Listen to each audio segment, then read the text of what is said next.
ತೇಜಸ್ವಿನವಧೀತಮಸ್ತು ಪ್ರಿಯ ಛಾತ್ರಾಃ ಸ್ವಾಗತ. ಇವತ್ತು 10ನೇ ತರಗತಿಯ ಸಂಸ್ಕೃತ ವಿಷಯದ ಮೊದಲನೇ ಪಾಠ ಉಪನಿಷತ್ ವಚನ ಎಂಬುದಾಗಿ. ಈ ಉಪನಿಷತ್ ವಚನ ಅನ್ನುವಂತಹ ವಿಚಾರವನ್ನ ಒಂದು 10 ವಿಚಾರ ಪಾಯಿಂಟ್ ಅನ್ನು ಹಾಕೊಂಡು ಮಕ್ಕಳಿಗೆ ಎಷ್ಟು ಬೇಕು ಅಷ್ಟು ವಿಚಾರಗಳನ್ನ ತಿಳಿಸಲಿಕ್ಕೆ ನಾನು ಪ್ರಯತ್ನ ಪಡ್ತೀನಿ. ಮೊದಲಿಗೆ ಉಪನಿಷತ್ ವಚನ ಅನ್ನೋದನ್ನ ಬಿಡಿಸಿದಾಗ ಏನಾಗ್ತದೆ ಅಂತ. ಉಪನಿಷದಃ ವಚನ, ಉಪನಿಷದಃ ವಚನ, ಉಪನಿಷದಃ ವಚನ ಅಂತಂದ್ರೆ ಷಷ್ಠಿ ತತ್ಪುರುಷ ಸಮಾಸ. ಅದು ಉಪನಿಷತ್ತಿನ ಮಾತು ಎಂಬುದಾಗಿ. ಉಪನಿಷತ್ತಿನ ಮಾತು ಅಂತಂದ್ರೆ ಅದರ ತಾತ್ಪರ್ಯ ಏನು ಅಂತಂದ್ರೆ ಉಪನಿಷತ್ತಿನಲ್ಲಿ ಹೇಳಿರುವಂತಹ ವಿಷಯಗಳು ಎಂಬುದಾಗಿ ಅರ್ಥ. ಇನ್ನ ಎರಡನೇದು, ಉಪನಿಷತ್ತಿಗೆ ಏನಂತ ಕರೀತಾರೆ? ವೇದಾನಾಂ ಸಾರಭೂತಃ ಭಾಗಃ. ಉಪನಿಷತ್ ಅಂದ್ರೆ ಏನು ಅಂತ ಯಾರಾದ್ರೂ ಪ್ರಶ್ನೆ ಕೇಳಿದ್ರೆ ವೇದಾನಾಂ ಸಾರಭೂತಃ ಭಾಗಃ ಅಂತ ಹೇಳ್ಬೇಕು ನಾವು. ಅಂತಂದ್ರೆ ವೇದಗಳಲ್ಲಿ ಏನು ಸಾರವನ್ನ ಹೇಳಿದ್ದಾರೋ, ಏನು ವಿಷಯಗಳನ್ನ ಹೇಳಿದ್ದಾರೋ ಆ ಭಾಗವೇ ಉಪನಿಷತ್ ಎಂಬುದಾಗಿ ಅರ್ಥ. ಇನ್ನು ಮೂರನೇದು ವೇದಾಂತ ಎಂಬುದಾಗಿ ಹೇಳ್ತಾರೆ. ಉಪನಿಷತ್ತಿಗೆ ವೇದಾಂತ ಅಂತ ಹೇಳ್ತಾರೆ. ಯಾಕೆ ವೇದಾಂತ ಅಂತ ಹೇಳ್ತಾರೆ ಅಂತಂದ್ರೆ ವೇದದ ಕಡೆಯ ಭಾಗದಲ್ಲಿ ಆ ಉಪನಿಷತ್ ಅನ್ನುವಂಥದ್ದು ಇರ್ತದೆ. ಆದ ಕಾರಣ ಅದಕ್ಕೆ ವೇದಾಂತ ಎಂಬುದಾಗಿ ಹೇಳ್ತಾರೆ. ಹೌದು, ವೇದ ಅಂತಂದ ಕೂಡ ನಮಗೆ ಜ್ಞಾನ ಬರುವುದೇನು? ಋಗ್ವೇದ, ಯಜುರ್ವೇದ, ಸಾಮವೇದ, ಅಥರ್ವಣ ವೇದ ಎಂಬುದಾಗಿ ನಮಗೆ ಇಷ್ಟು ಜ್ಞಾನ ಇದೆ. ಹೌದು, ವೇದ ಅಂದ್ರೆ ಅಂತಂದ್ರೆ 4ನೇ ಪಾಯಿಂಟ್ ಇದು. ವೇದ ಅಂತಂದ್ರೆ ಜ್ಞಾನ ಅಂತ ಅರ್ಥ. ಜ್ಞಾನ ಹಂಗೆ ಗೊತ್ತಾಗ್ತದೆ ನಿಮಗೆ ಅಂತಂದ್ರೆ ವಿದಜ್ಞಾನೆ ಅನ್ನುವಂತಹ ಒಂದು ಧಾತುವಿನಿಂದ ನಿಷ್ಪನ್ನವಾದಂತಹ ಪದ. ಅದಕ್ಕಾಗಿ ವೇದಗಳು ಅಂತಂದ್ರೆ ಏನು? ಜ್ಞಾನದ ರಾಶಿ ಎಂಬುದಾಗಿ ಅರ್ಥ. ಹೌದ್ರಿ, ಈ ವೇದಗಳನ್ನ ಯಾರು ರಚಿಸಿದರು? ಇದು ಪ್ರಪಂಚದ ಅತ್ಯಂತ ಪ್ರಾಚೀನವಾಗಿರುವಂತಹ ಸಾಹಿತ್ಯ ಇದೆ.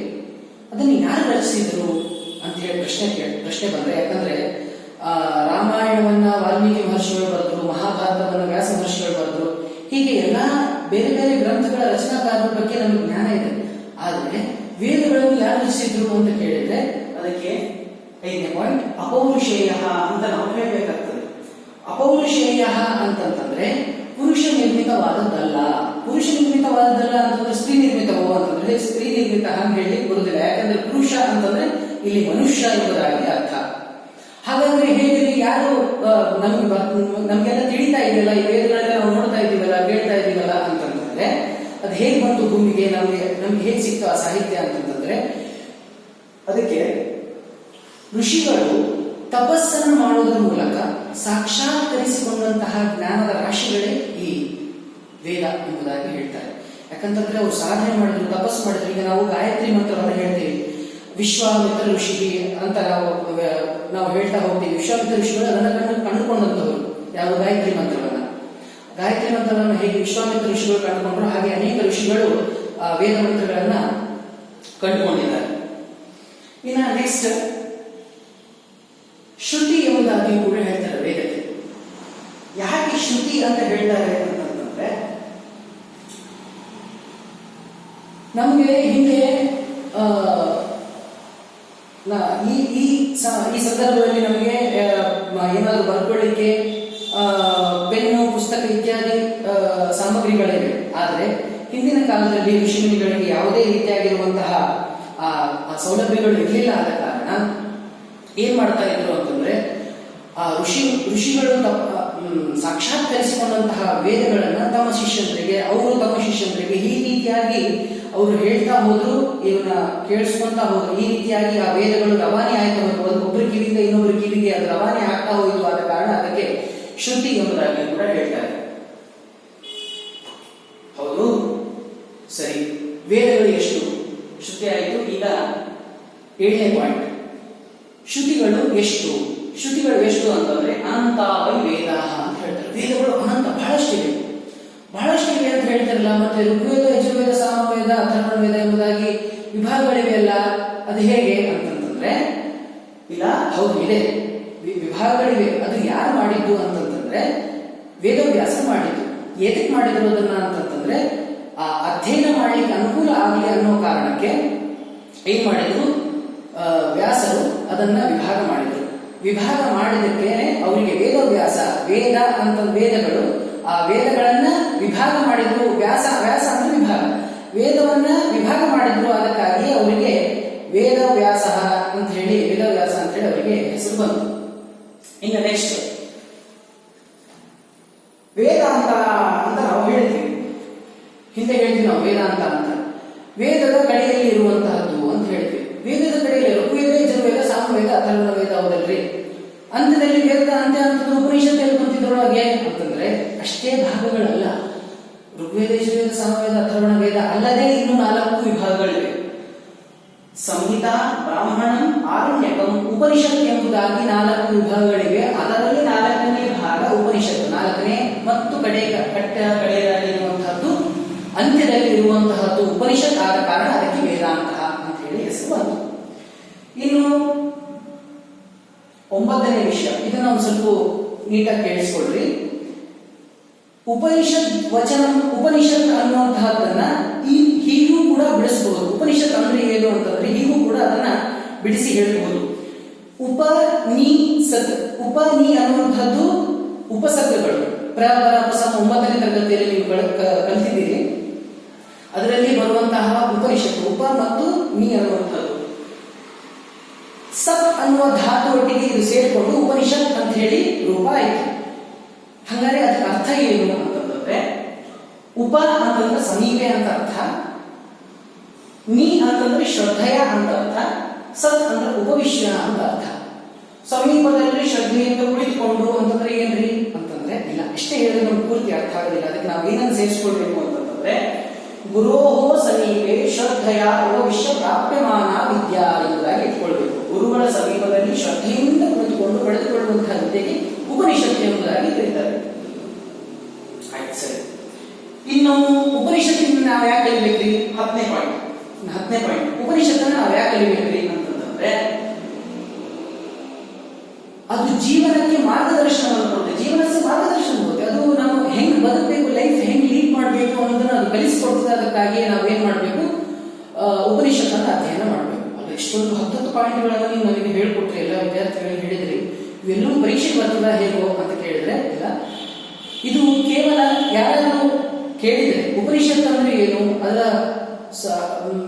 ಸಾಮಾನ್ಯ ಜ್ಞಾನ ಆದರೂ ಮಕ್ಕಳಿಗೆ ಬೇಕು ಅನ್ನೋ ಕಾರಣಕ್ಕಾಗಿ ನಾವು ಇಷ್ಟು ಕೆಲವು ವಿಚಾರಗಳು, ಬಹಳಷ್ಟು ಅನಂತ ಇವೆ, ಬಹಳಷ್ಟು ವಿಚಾರಗಳಿವೆ. ಉಪನಿಷತ್ತು ಅಂತಂದ್ರೆ ಬಹಳಷ್ಟು ತಿಳ್ಕೊಳ್ಳುವಂಥದ್ದಿದೆ. ಅದರಲ್ಲಿ ಎಷ್ಟು ಬೇಕು ಮಕ್ಕಳಿಗೆ, ಎಷ್ಟು ತಿಳ್ಕೊಳ್ಬೇಕು ಅಷ್ಟನ್ನು ಮಾತ್ರ ನಾನು ಸಂಗ್ರಹ ಮಾಡಿ ಒಂದು 10 ಪಾಯಿಂಟ್ಗಳನ್ನು ಮಾಡ್ಕೊಂಡು ನಿಮಗೆ ತಿಳಿಸಿದ್ದೀನಿ. ಇನ್ನು ಪುಸ್ತಕದಲ್ಲಿ ಟೆಕ್ಸ್ಟ್ ಬುಕ್ ಅಲ್ಲಿ ಏನೇನು ಇಂಟ್ರೊಡಕ್ಷನ್ ಇದೆ, ಹಾಗೆ ಮತ್ತೆ ಏನೇನು ಶ್ಲೋಕಗಳನ್ನ ಹೇಳ್ತಾ ಹೋಗ್ತಾರೆ, ಶ್ಲೋಕಗಳು, ಅದರ ಅರ್ಥಗಳನ್ನ ಮತ್ತು ಅಭ್ಯಾಸವನ್ನ ಈಗ ನೋಡ್ತಾ ಹೋಗೋಣ. ಇನ್ನು ಪುಸ್ತಕದಲ್ಲಿ ಹೇಳಿರುವ ಹಾಗೆ ಧರ್ಮ, ಅರ್ಥ, ಕಾಮ, ಮೋಕ್ಷಾಹ ಚತುರ್ವಿಧ ಪುರುಷಾರ್ಥಾಹ ಅಂತ. ಅಂದರೆ ಚತುರ್ವಿಧ ಪುರುಷಾರ್ಥ ಅಂದ್ರೆ 4 ವಿಧವಾಗಿರುವಂತಹ ಪುರುಷ ಪ್ರಯೋಜನಗಳು. ಹಿಂದೆ ಹೇಳಿರುವ ಹಾಗೆ ಪುರುಷ ಅಂದ್ರೆ ಮನುಷ್ಯನ ಪ್ರಯೋಜನಗಳು ಏನೇನು ಅಂತ. ಧರ್ಮ ಅಂತಂದ್ರೆ ಧರ್ಮ ಸಾಧನೆಯನ್ನು ಮಾಡುವಂತಹದ್ದು. ಇನ್ನು ಅರ್ಥ ಅಂತಂತಂದ್ರೆ, ಅರ್ಥ ಅಂದ್ರೆ ದುಡ್ಡು, ಸಂಪತ್ತನ್ನು ಸಂಪಾದನೆ ಮಾಡುವಂತಹ, ಹಣವನ್ನು ಸಂಪಾದನೆ ಮಾಡುವಂತಹದ್ದು. ಇನ್ನು ಕಾಮ ಅಂದ್ರೆ ಇಚ್ಛೆಗಳನ್ನು ಪೂರೈಸಿಕೊಳ್ಳುವಂಥದ್ದು. ನಂತರ ಮೋಕ್ಷವನ್ನು ಪಡೆಯುವಂಥದ್ದು. ಈ ರೀತಿಯಾಗಿ 4 ವಿಧವಾಗಿರುವಂತಹ ಪುರುಷಾರ್ಥಗಳು ಇವೆ. ತೇಷಾಂ ಪ್ರಾಪ್ತಿರೇವ ಮಾನವ ಜೀವನಸ್ಯ ಅಂತಿಮಂ ಲಕ್ಷ್ಯಂ ಇತಿ ಭಾರತೀಯಾನಾಂ ದೃಢ ವಿಶ್ವಾಸ. ತೇಷಾಂ ಪ್ರಾಪ್ತಿ ಅಂತಂದ್ರೆ ಈ ಚತುರ್ವಿಧವಾಗಿರುವಂತಹ ಪುರುಷಾರ್ಥಗಳೇನಿವೆಯಲ್ಲ, ಈ ಪುರುಷಾರ್ಥಗಳ ಪ್ರಾಪ್ತಿಯೇ ಮಾನವ ಜೀವನದ ಅಂತಿಮವಾಗಿರುವಂತಹ ಗುರಿ ಎಂಬುದಾಗಿ ನಮ್ಮ ಭಾರತೀಯರು ಏನಿದ್ದಾರಲ್ಲ ಅವರ ಗಟ್ಟಿಯಾದಂತಹ ಒಂದು ನಂಬಿಕೆ, ಅವರ ದೃಢ ವಿಶ್ವಾಸ ಅದು. ತೇಷು ಅಂತಿಮಸ್ಯ ಮೋಕ್ಷಸ್ಯ ಪ್ರಾಪ್ತಿ ಆತ್ಮಜ್ಞಾನಾದೇವ ಭವತಿ. ತೇಷು ಅಂತಂತಂದ್ರೆ ಧರ್ಮ, ಅರ್ಥ, ಕಾಮ, ಮೋಕ್ಷೇಶು ಅಂತಿಮವಾಗಿರುವಂತಹದ್ದು ಯಾವುದು? ಮೋಕ್ಷ. ಅದರ ಪ್ರಾಪ್ತಿ ಅನ್ನುವಂಥದ್ದು ಹೇಗಾಗ್ತದೆ ಅಂತಂತಂದ್ರೆ ಆತ್ಮಜ್ಞಾನಾದೇವ ಭವತಿ, ಆತ್ಮಜ್ಞಾನದಿಂದಲೇ ಆಗ್ತದೆ. ಹಾಗಾದ್ರೆ ಆತ್ಮಜ್ಞಾನ ಪ್ರಾಪ್ತಿ ಆಗ್ಬೇಕಾದ್ರೆ ಏನ್ ಮಾಡಬೇಕು ಅಂದ್ರೆ, ಆತ್ಮಜ್ಞಾನ ಪ್ರಾಪ್ತವು ವೇದಾಹ ಉಪನಿಷದಶ್ಚ ಸಾಧನಾನಿ ಭವಂತಿ. ಆತ್ಮಜ್ಞಾನ ಪ್ರಾಪ್ತಿ ಆಗಬೇಕು ಅಂತಂದ್ರೆ ಏನಾದರೂ ಪರಿಕರಗಳು ಬೇಕಲ್ಲ, ಸಾಧನೆಗಳು ಬೇಕಲ್ಲ. ಅದಕ್ಕೇನು ಅಂತಂದ್ರೆ ವೇದಗಳು ಮತ್ತು ಉಪನಿಷತ್ತುಗಳು ಅದಕ್ಕೆ ಸಾಧನೆ ಆಗಿದೆ. ಸಾಧನ ಅಂದರೆ ಸಾಧನಗಳಾಗಿವೆ ಅಂತ. ಇನ್ನು ಏತಾಹ ಉಪನಿಷದಃ ಶತಾಧಿಕಾಹ ಸಂತಿ, ಈ ರೀತಿಯಾಗಿರುವಂತಹ ಉಪನಿಷತ್ತುಗಳು ಶತಾಧಿಕಾಹ ನೂರಾರಿವೆ. ಅದರಲ್ಲಿ ಪ್ರಸಿದ್ಧ ಈಶಾ ಕೇನ ಕೆಟ ಇತ್ಯಾದಿ 10 ಪ್ರಮುಖವಾಗಿರುವಂತಹ ಪ್ರಸಿದ್ಧವಾದಂತಹ ಉಪನಿಷತ್ತುಗಳಿವೆ. ಇನ್ನು ಅನೇಕ ನೂರಾರು ಉಪನಿಷತ್ತುಗಳು ಇವೆ. ತಾಸು ಕೇಚನ ಪ್ರೋಕ್ತಾಹ ಕೇಚನ ಮಂತ್ರಾಹ ಅತ್ರ ನಿರೂಪಿತಾಹ. ತಾಸು ಅವುಗಳಲ್ಲಿ ಹೇಳಿರುವಂತಹ ಕೆಲವು ಮಂತ್ರಗಳನ್ನು ಇಲ್ಲಿ ನಿರೂಪಣೆ ಮಾಡಿದ್ದಾರೆ. ಮಂತ್ರಗಳು ಅಂತಂತಂದ್ರೆ, ಮಂತ್ರಗಳು ನಿರೂಪಣೆ ಮಾಡಿದ್ದಾರೆ ಅಂತ ಹೇಳಿದ್ರಲ್ಲ, ಅದರಲ್ಲಿ ಮಂತ್ರಗಳು ಅಂತಂತಂದ್ರೆ ಮನನಾಥ ತ್ರಾಯತೆ ಇತಿ ಮಂತ್ರಾಹ ಅಂತ ನಾವು ತಿಳ್ಕೊಳ್ಬೇಕು. ಅಂದ್ರೆ ಹುಟ್ಟು ಸಾವೆಂಬ ಸಂಸಾರ ಸಾಗರದಿಂದ ರಕ್ಷಣೆ ಮಾಡ್ತದೆ ಈ ಮಂತ್ರ ಅನ್ನುವಂತಹದ್ದು. ಹಾಗಾದ್ರೆ ಅದಕ್ಕೆ ಭಗವದ್ಗೀತೆಯಲ್ಲಿ ಕೃಷ್ಣ ಪರಮಾತ್ಮ ಹೇಳ್ತಾನೆ, ಜಾತಸ್ಯ ಹಿ ಧ್ರುವಂ ಮೃತ್ಯು ಧ್ರುವಂ ಜನ್ಮ ಮೃತಸ್ಯ ಚ ಅಂತ. ಹುಟ್ಟಿದವನಿಗೆ ಸಾವು ಬರ್ತದೆ, ಸತ್ತವನಿಗೆ ಜನ್ಮ ಅನ್ನುವಂಥದ್ದು ಬರ್ತದೆ ಎಂಬುದಾಗಿ ಭಗವದ್ಗೀತೆಯಲ್ಲಿ ತಿಳಿಸಿದ್ದಾರೆ. ಹಾಗಾದರೆ ಈ ಮಂತ್ರಗಳು ಹೇಳೋದ್ರಿಂದ ಏನು ಪ್ರಯೋಜನ ಅಂತಂತಂದ್ರೆ, ಹುಟ್ಟದೇ ಇರುವ ಸಾಯದೇ ಇರುವ ಸ್ಥಿತಿಯನ್ನ ಪಡ್ಕೊಳ್ಬೇಕು ಅಂತಂತಂದ್ರೆ ಅದು ಮೋಕ್ಷ ಅನ್ನುವಂಥದ್ದು, ಅದು ಮೋಕ್ಷ ಪ್ರಾಪ್ತಿ ಸ್ಥಿತಿಯನ್ನು ಮೋಕ್ಷ ಪ್ರಾಪ್ತಿ ಎಂಬುದಾಗಿ ಹೇಳ್ತಾರೆ. ಮೋಕ್ಷ ಪ್ರಾಪ್ತಿಯ ಏನು ಮಾಡಬೇಕು ನಾವು ಅಂತಂತಂದ್ರೆ ಆತ್ಮಜ್ಞಾನವನ್ನು ಪಡೆದುಕೊಳ್ಬೇಕು. ಆತ್ಮಜ್ಞಾನವನ್ನು ಬೋಧಿಸೋದು ಯಾವುದು ಅಂತಂತಂದ್ರೆ ಈ ಉಪನಿಷತ್ ಇತ್ಯಾದಿಗಳು ಎಂಬುದಾಗಿ ಹೇಳ್ತಾರೆ. ಹೀಗೆ ಹೇಳಿರೋದ್ರಿಂದ ಇಲ್ಲಿ ಒಂದು 4 ಶ್ಲೋಕಗಳನ್ನು, ಉಪನಿಷತ್ತಿನಲ್ಲಿ ಹೇಳಿರುವಂತಹ ಶ್ಲೋಕಗಳನ್ನು ತಿಳಿಸ್ತಾ ಇದ್ದಾರೆ. ಮೊದಲನೇ ಶ್ಲೋಕ, ಈಶಾವಾಸ್ಯಮಿದಂ ಸರ್ವಂ ಯತ್ಕಿಂಚ ಜಗತ್ಯಾಂ ಜಗತ್ ತೇನ ತ್ಯಕ್ತೇನ ಭುಂಜೀತಾಹ ಮಾ ಘೃದಃ ಕಸ್ಯ ಸ್ವಿಧನಂ ಎಂಬುದಾಗಿ ಹೇಳಿದರು. ಇದರ ಅರ್ಥ ಏನು? ಜಗತ್ತಿನಲ್ಲಿ ಚರಾಚರ ವಸ್ತುಗಳು ಯಾವ್ಯಾವ ಇವೆಯೋ, living and non living things ಅಂತ ಹೇಳ್ತಾರೆ, ಅವು ಎಲ್ಲವೂ ಕೂಡ ಈಶಾವಾಸ್ಯಂ ಎಂಬುದಾಗಿ ಹೇಳ್ತಾರೆ. ಅಂದರೆ ಪರಮಾತ್ಮನಿಂದ ಆವರಿಸಲ್ಪಟ್ಟಿರುವಂಥದ್ದು, ಎಲ್ಲವೂ ಕೂಡ ಪರಮಾತ್ಮನಿಂದ ಆವರಿಸಲ್ಪಟ್ಟಿರುವಂಥದ್ದು. ಹೀಗಾಗಿ ತೇನ ತ್ಯಕ್ತೇನ ಭುಂಜಿತಾಹ, ಏನು ಕೊಟ್ಟಿದ್ದಾನೆ ಪರಮಾತ್ಮ ಅದನ್ನು ತ್ಯಾಗ ಮಾಡೋದ್ರ ಮೂಲಕ ನಾವು ಏನು ಫಲವನ್ನು ಅನುಭವಿಸಬೇಕೇ ಹೊರತು ಕಸ್ಯ ಸ್ವಿಧನಂ, ನಮಗೆ ಸಿಗಲಿಲ್ಲ ಅನ್ನೋ ಕಾರಣಕ್ಕೆ ಬೇರೆಯವರ ಹಣಕ್ಕೆ, ಕಸ್ಯ ಸ್ವಿಧನಂ ಬೇರೆಯವರ ಹಣವನ್ನು, ದೇವರ ಸಂಪತ್ತನ್ನು ಮಾಘೃತಃ ಅಪೇಕ್ಷೆ ಪಡಬಾರದು. ದೇವರ ಸಂಪತ್ತನ್ನು, ಬೇರೆಯವರ ಹಣವನ್ನು ನಾವು ಮಾಘೃತಃ ಅಪೇಕ್ಷೆ ಪಡಬಾರದು. ಈ ಶ್ಲೋಕ ಇತ್ಯಾದಿಗಳನ್ನು ನಾನು ಮುಂದೆ ನಿಮಗೆ ಅದರದ್ದು ಫೋಟೋ ಇತ್ಯಾದಿಗಳನ್ನು ಕಳಿಸ್ತೀನಿ, ನಂತರ ಅದನ್ನು ನೀವು ಬರ್ಕೊಳ್ಬಹುದು. ಇನ್ನು ಎರಡನೇ ಶ್ಲೋಕ, ಯಸ್ತು ಸರ್ವಾಣಿ ಭೂತಾನಿ ಆತ್ಮನ್ಯೇವಾನುಪಶ್ಯತಿ ಸರ್ವಭೂತೇಷು ಚಾತ್ಮಾನಂ ತತೋ ನ ವಿಜುಗುಪ್ಸತೆ ಎಂಬುದಾಗಿ ಹೇಳಿದರು. ಯಸ್ತು ಸರ್ವಾಣಿ ಭೂತಾನಿ, ಯಾವ ವ್ಯಕ್ತಿ ಜಿಗುಪ್ಸೆಯನ್ನು ಹೊಂದೋದಿಲ್ಲ ಅಂತ ಕೇಳಿದರೆ ಅದಕ್ಕೆ ಉತ್ತರ, ಯಾವ ವ್ಯಕ್ತಿ ಪಂಚಭೂತಗಳನ್ನು, ಸರ್ವಾಣಿ ಭೂತಾನಿ ಅಂತಂದ್ರೆ ಪಂಚಭೂತಗಳನ್ನು ಆತ್ಮನ್ಯೇವ ಅನುಪಶ್ಯತಿ ತನ್ನಲ್ಲಿಯೇ ನೋಡ್ತಾನೋ, ಸರ್ವಭೂತೇಶು ಪಂಚಭೂತಗಳಲ್ಲಿಯೂ ಕೂಡ, ಎಲ್ಲ ಪ್ರಾಣಿಗಳಲ್ಲಿಯೂ ಕೂಡ ಆತ್ಮನಿಯೇವ ಅನುಪಶ್ಯತಿ, ಆತ್ಮಾನಂ ಅನುಪಶ್ಯತಿ ತನ್ನನ್ನೇ ಕಾಣ್ತಾನೋ ಅವನು ಜಿಗುಪ್ಸೆಯನ್ನು ಹೊಂದೋದಿಲ್ಲ ಅಂತಂದ್ರೆ, ಎಷ್ಟು ಸರ್ವಾಣಿ ಭೂತಾನಿ, ಯಾವ ಪ್ರಪಂಚದಲ್ಲಿ ಇರುವಂತಹ ಪಂಚಭೂತಗಳು ಏನೇನು ಇವೆಯಲ್ಲ ಅವೆಲ್ಲವೂ ಕೂಡ, ನಾನು ನೀನು ಯಾವ ವ್ಯಕ್ತಿಗಳಾದರೂ ಕೂಡ ಆ ಎಲ್ಲ ವ್ಯಕ್ತಿಗಳು, ನೀನು ಅವನು ಪ್ರತಿಯೊಬ್ಬನೂ ಕೂಡ ತನ್ನಲ್ಲಿಯೇ ಇದ್ದಾನೆ ಅಂತಂದ್ರೆ ಪರಮಾತ್ಮನಲ್ಲಿಯೇ ಇದ್ದಾನೆ ಅಂತ ಅರ್ಥ.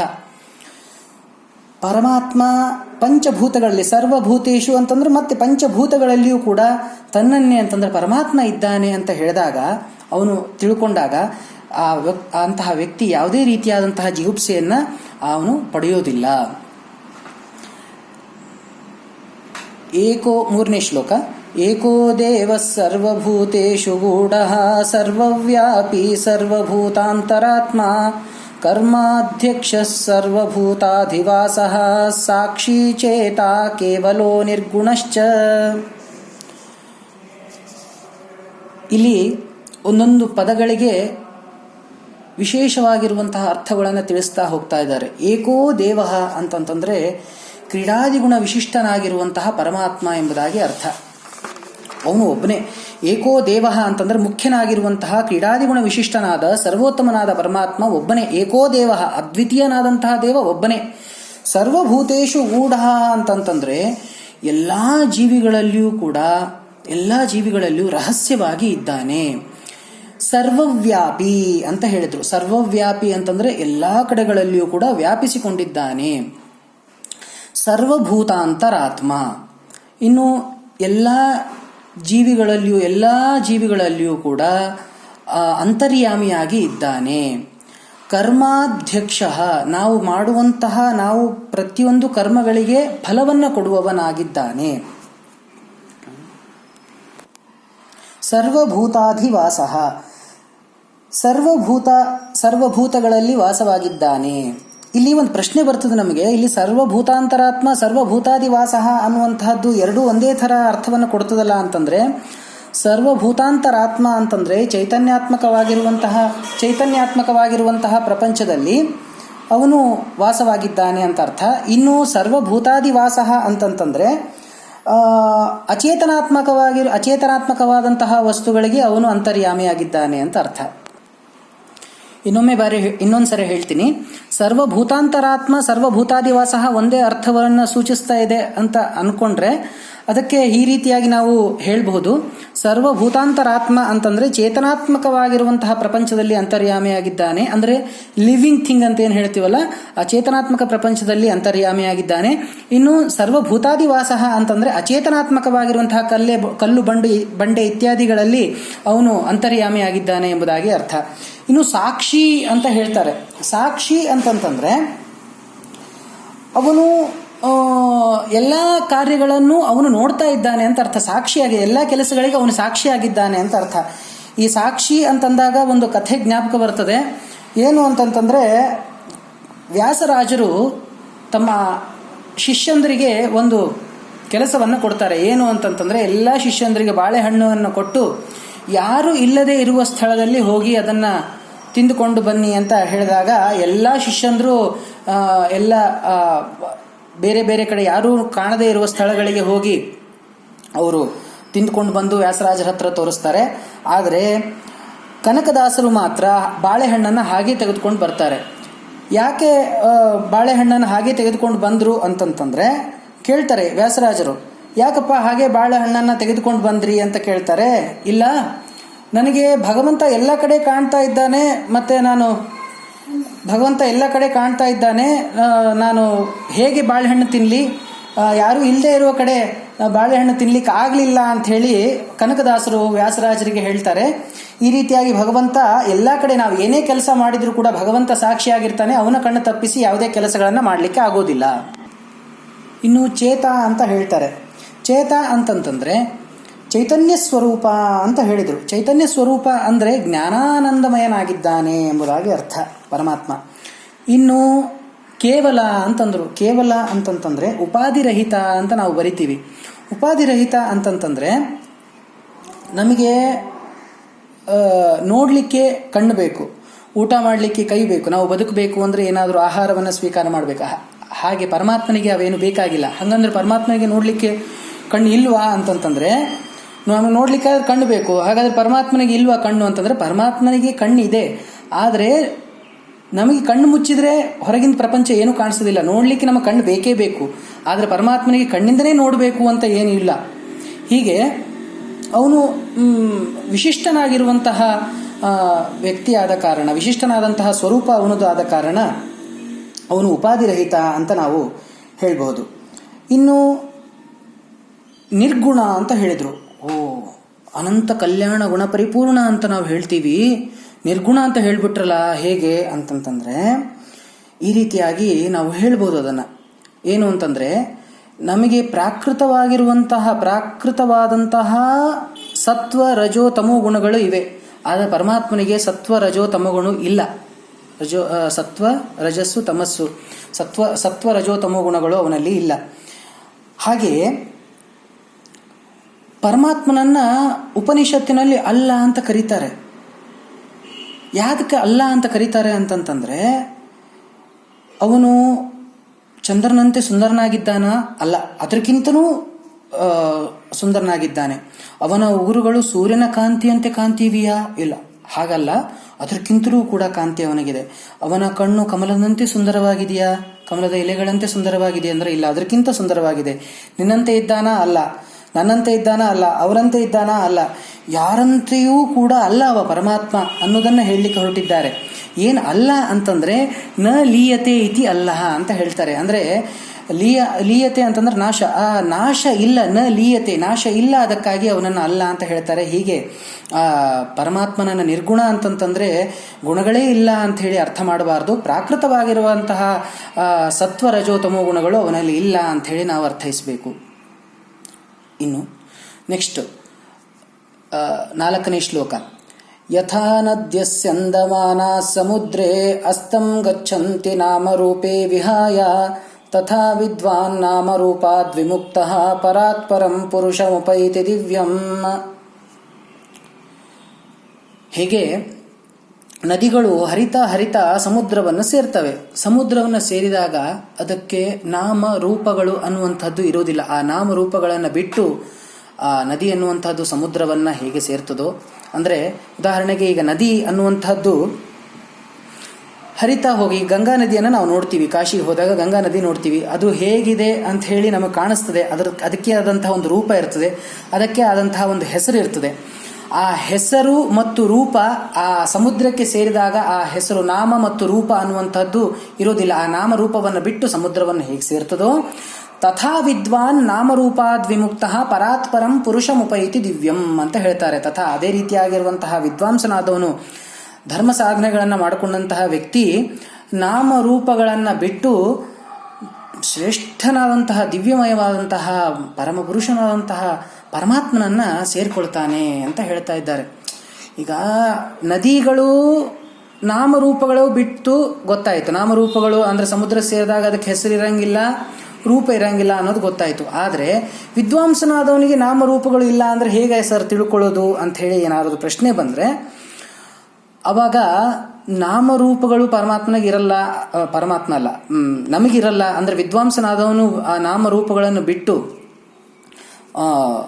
ಪರಮಾತ್ಮನ ಸೇರ್ಕೊಳ್ತಾನೆ ಅಂತಂತಂದರೆ, ಈಗ ಉದಾಹರಣೆಗೆ ನನ್ನನ್ನೇ ತಗೊಳ್ರಿ. ನನ್ನ ಹೆಸರು ಶ್ರೀಹರ್ಷ, ನಂದು ಒಂದು ಸ್ಥೂಲಕಾಯ. ನಾನು ಮುಂದೆ ಧರ್ಮ ಸಾಧನೆಗಳನ್ನು ಮಾಡಿಕೊಂಡು ವೈಕುಂಠಕ್ಕೆ ಹೋಗ್ತೀನಿ. ಅಲ್ಲಿ ಅನೇಕ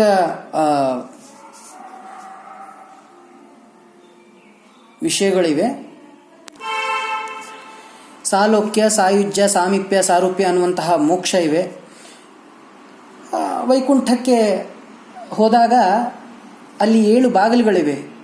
6 ಬಾಗಿಲು ದಾಟ್ಕೊಂಡು 7ನೇ ಬಾಗಿಲಿಗೆ ಹೋದಾಗ ಅಲ್ಲಿ ಒಂದು ನದಿ ಹರಿತದೆ, ವಿರಜಾ ನದಿ ಅಂತ ಹೇಳಿ ಹರಿತದೆ.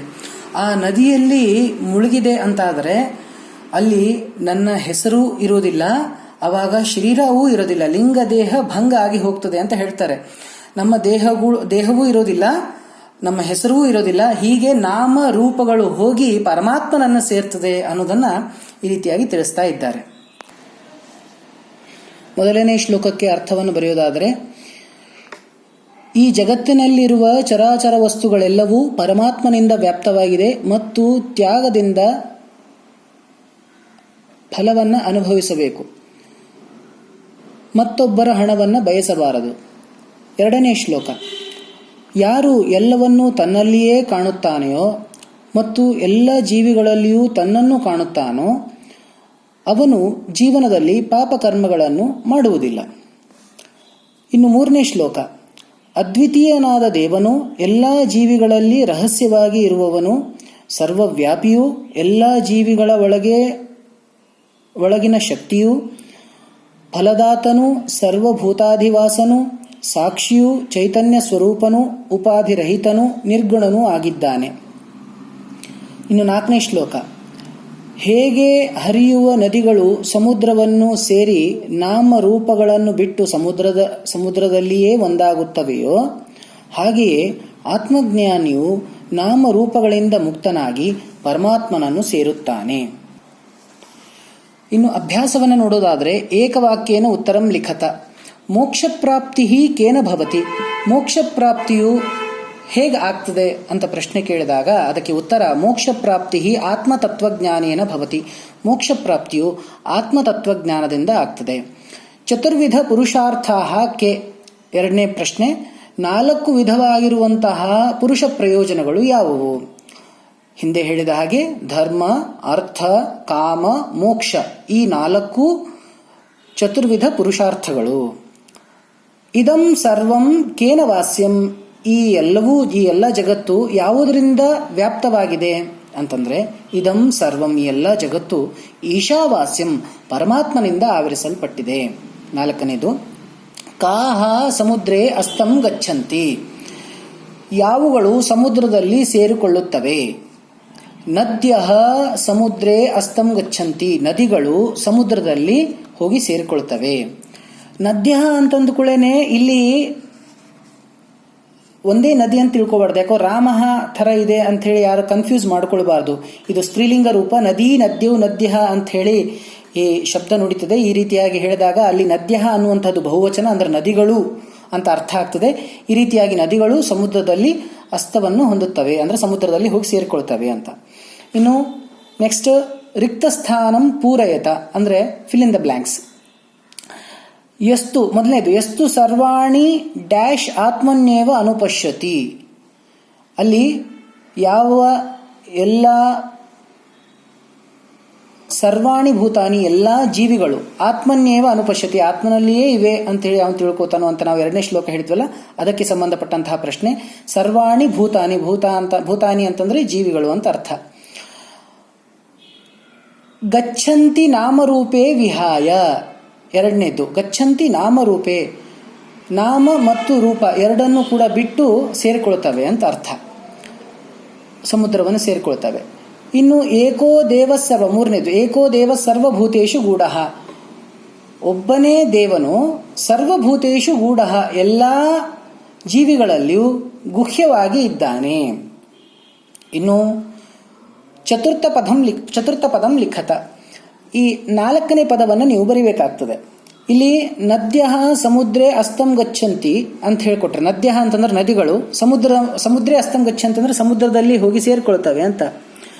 ನದಿಗಳು ಸಮುದ್ರದಲ್ಲಿ ಸೇರ್ತವೆ ಅಂತಂದ್ರೆ ವಿದ್ವಾಂಸ ಎಲ್ಲಿ ಹೋಗಿ ಸೇರ್ತಾನೆ ಅಂತ ಪ್ರಶ್ನೆ ಕೇಳ್ದಂಗೆ ಅದು.